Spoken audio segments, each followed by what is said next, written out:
त्यो समाचार सुनाउन जाने हो कि क्रुसलाई नै अँगाली बस्नु।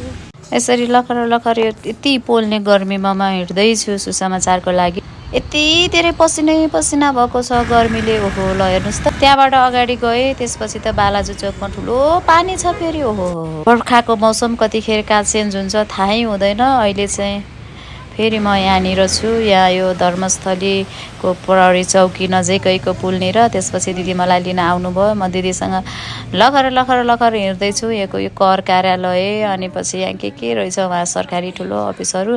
अलिकति अगाडि गएपछि अनि स्कुल रहेछ, कति राम्रो ठाउँ बस्ने।